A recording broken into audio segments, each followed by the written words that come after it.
Assalamualaikum warahmatullahi wabarakatuh. Kami kelompok 7 ingin mempresentasikan tentang ciri-ciri teknik evaluasi yang baik. Perkenalkan, nama saya Kristina Retnopalupi, NPM 009. Saya Bilqis Taringga Firdani, NPM 1881620 6027. Saya Sein Arba Hanun, NPM 014. Saya Amanda Farah Nabila, NPM 18186206022. Pokok bahasan yang pertama, validitas. Yang kedua, keandalan atau reliabilitas. Yang ketiga, cara menghitung validitas suatu tes. Yang keempat, contoh soal menghitung validitas. Berikut adalah pengertian dari validitas, yaitu kesesuaian antara hasil tes dengan kriterium. Macam-macam validitas ada dua, yaitu validitas logis dan validitas empiris. Validitas. Istilah validitas logis mengandung kata logis berasal dari kata logika yang berarti penalaran. Dengan makna demikian, maka validitas logis untuk sebuah instrumen evaluasi menunjuk pada kondisi sebuah instrumen yang memenuhi persyaratan valid berdasarkan penalaran. Dipandang terpenuhi oleh instrumen sudah dirancang secara baik, mengikuti teori dan ketentuan yang ada. Validitas logis dapat dicapai apabila instrumen disusun mengikuti ketentuan yang ada. Validitas logis tidak perlu diuji kondisinya tetapi langsung diperoleh sesudah instrumen tersebut selesai disusun. Istilah validitas empiris memuat kata empiris yang artinya pengalaman. Sebuah instrumen dapat dikatakan memiliki validitas empiris apabila sudah diuji dari pengalaman. Ada dua macam validitas empiris, yakni ada dua cara yang dapat dilakukan untuk menguji apakah sebuah instrumen memang valid. Pengujian tersebut dilakukan dengan membandingkan kondisi instrumen tersebut dengan kriterium atau sebuah ukuran. Cara mengetahui validitas alat ukur ada dua. Yang pertama, korelasi produk momen dengan simpangan dengan rumus sebagai berikut. Yang kedua, korelasi produk momen dengan angka kasar dengan rumus sebagai berikut.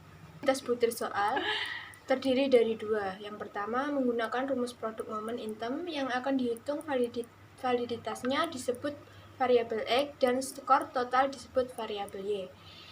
Kemudian yang kedua, menggunakan rumus PBIY dengan rumus sebagai berikut. Saya akan menjelaskan tentang tes standar sebagai kriterium dalam validitas dan validitas faktor. Yang sebelah kanan saya ada tes standar. Tes standar adalah tes yang telah dicobakan berkali-kali sehingga dapat dijamin kebalikannya. Sebuah tes berstandar biasanya memiliki identitas antara lain sudah dicobakan beberapa kali dan di mana berapa koefisien validitas, reliabilitas, taraf kesukaran, daya pembeda, dan lain-lain keterangan yang dianggap perlu. Kemudian, cara menentukan validitas soal menggunakan tes berstandar sebagai kriterium dilakukan dengan mengalihkan koefisien validitas yang diperoleh dengan koefisien validitas standar tersebut. Contoh perhitungannya sebagai berikut. Contoh dari validitas. Contoh perhitungan dari validitas misalnya akan menghitung validitas tes prestasi belajar matematika. Sebagai kriterium diambil rata-rata ulangan yang akan dicari validitasnya, diberi kode X dan rata-rata nilai harian diberi kode Y. Untuk contoh kasusnya, seorang mahasiswa melakukan penelitian dengan menggunakan skala untuk mengetahui atau mengungkap prestasi belajar seseorang. Kuesioner terdiri dari 10 item dan menggunakan skala Likert, yaitu 1 sama dengan sangat tidak setuju, 2 sama dengan tidak setuju, 3 sama dengan setuju, 4 sama dengan sangat setuju. Setelah kuesioner diisi 12 responden, diperoleh data sebagai berikut.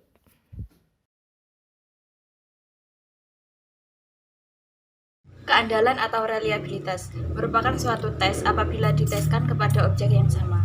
Hal yang dapat dipengaruhi hasil tes ada tiga. Yang pertama, hal yang berhubungan dengan tes itu sendiri, yaitu panjang tes dengan kualitas butir-butir soalnya.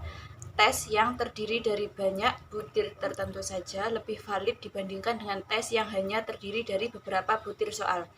Tinggi rendahnya validitas menunjukkan tinggi rendahnya reliabilitas tes. Dengan demikian, maka semakin panjang tes, maka reliabilitasnya semakin tinggi. Untuk menghitung besarnya reliabilitas berhubung dengan penambahan banyaknya butir soal, dapat menggunakan rumus Sperman-Born. Rumusnya adalah sebagai berikut. Yang kedua adalah hal yang berhubungan dengan tercoba atau tes. Suatu tes dicobakan kepada kelompok yang terdiri dari banyak siswa akan mencerminkan hasil yang menggambarkan besar kecilnya reliabilitas tes. Tes yang dicobakan pada bukan kelompok terpilih akan menunjukkan reliabilitas yang lebih besar daripada yang dicobakan pada kelompok tertentu yang diambil cara terpilih. Yang ketiga, hal yang berhubungan dengan penyelenggaraan tes. Yang pertama, petunjuk yang diberikan sebelum tes dimulai. Yang kedua, pengawas yang tertib akan mempengaruhi hasil yang diberikan siswa terhadap tes. Yang ketiga, suasana lingkungan dan tempat tes. Cara mencari besarnya reliabilitas. Yang pertama, metode bentuk paralel atau ekuivalen. Yang kedua, metode tes ulang, tes retest method. Yang ketiga, metode belah dua atau split half method. Yang pertama, metode bentuk paralel atau ekuivalen. Tes paralel atau tes ekuivalen adalah dua buah tes yang mempunyai kesamaan tujuan, tingkat kesukaran, dan susunan, tetapi butir-butir soalnya berbeda. Dua buah tes paralel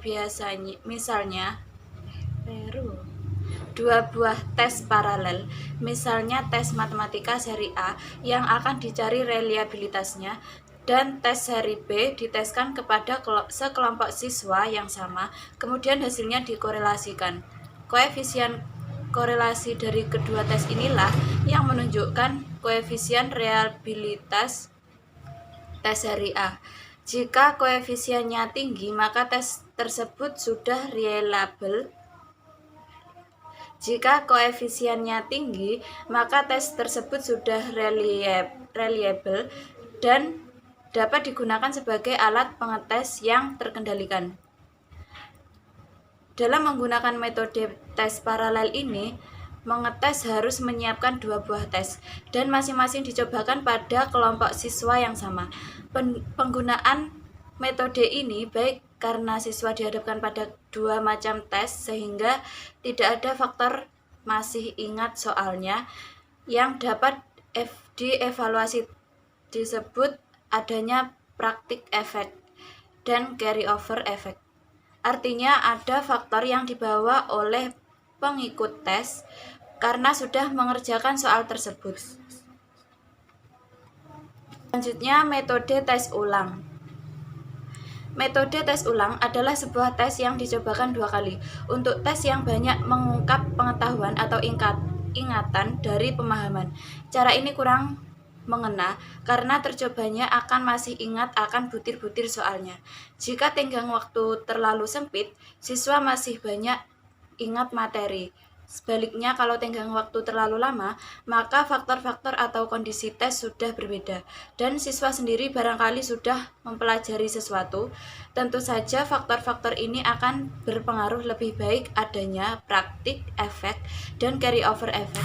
Yang penting adalah adanya kesejajaran ketetapan hasil yang ditunjukkan oleh koefisien korelasi yang tinggi. Yang selanjutnya adalah metode belah dua atau split half method. Dalam menggunakan metode ini, mengetes hanya menggunakan sebuah tes yang dicobakan satu kali. Berbeda dengan metode pertama dan kedua, yang setelah diketemukan koefisien korelasi langsung ditafsirkan, itulah koefisien reliabilitas. Maka dengan metode ketiga tidak demikian. Pada waktu membelah dua dan mengkorelasikan dua belahan, baru reliabilitas seperti tes. Untuk mengetahui reliabilitas seluruh tes harus digunakan rumus Sperman-Born sebagai berikut. Ini saya akan mempresentasikan cara mencari reliabilitas tes bentuk uraian.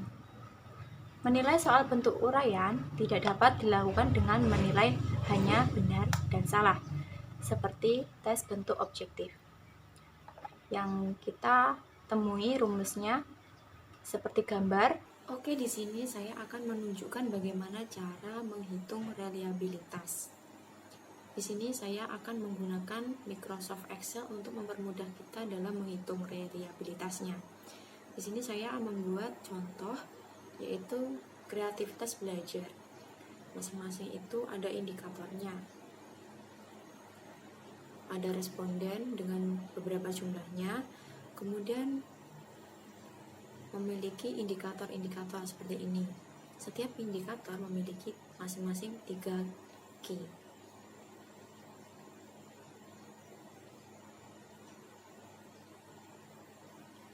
Nanti kita akan memasukkan rumusnya sesuai yang ada di tampilan ini.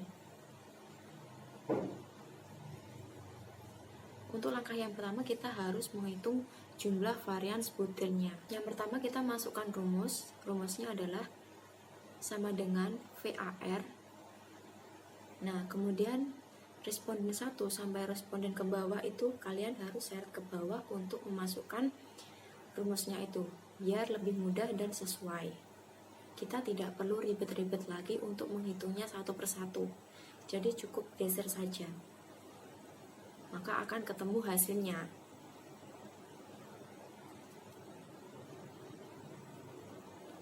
Nah, kalau sudah, untuk yang variannya itu kita tarik ke kanan supaya hasilnya langsung muncul secara otomatis.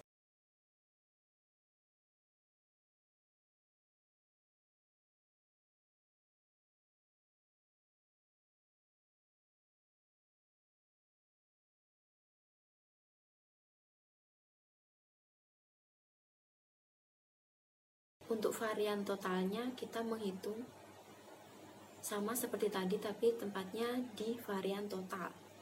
Nah, bagian yang ini rumusnya adalah sama dengan VAR kurung buka dari kolom 1 responden 1 sampai yang terakhir. Nah, maka akan sudah muncul secara otomatis berapa jumlah total variannya.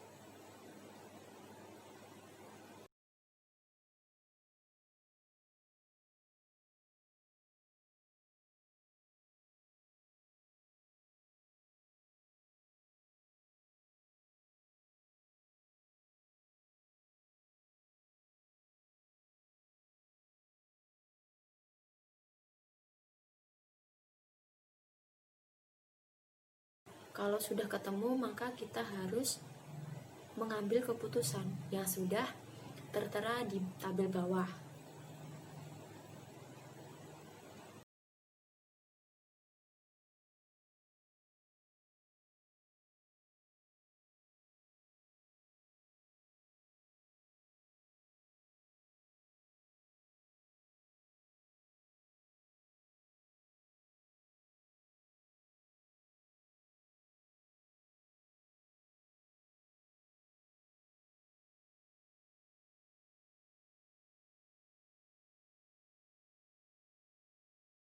Untuk memasukkan nilai Cronbach alfanya itu kalian masukkan rumus reliabilitas Cronbach-nya itu sendiri.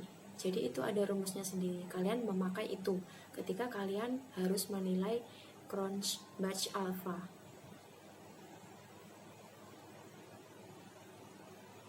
Rumusnya adalah sama dengan kurung buka 15 kurung 15, saya ulangi, rumusnya adalah sama dengan kurung buka 15 garing 14.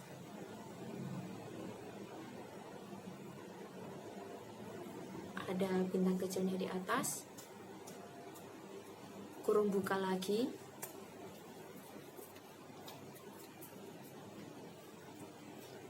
kemudian kalian masukkan varian totalnya yang bagian bawah sendiri.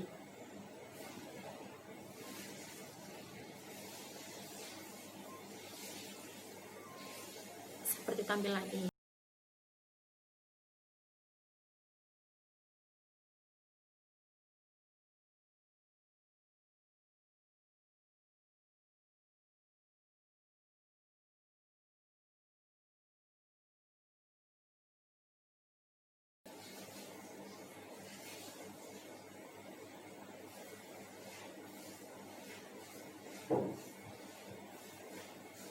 Nah, sudah ketemu nilai converge alfanya.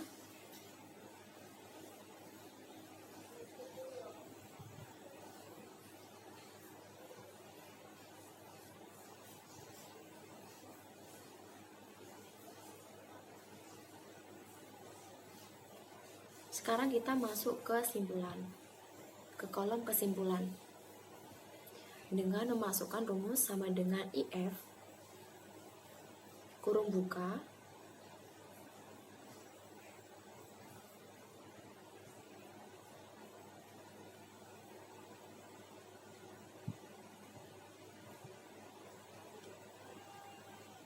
kalian masukkan seperti tampilan yang ada di sini.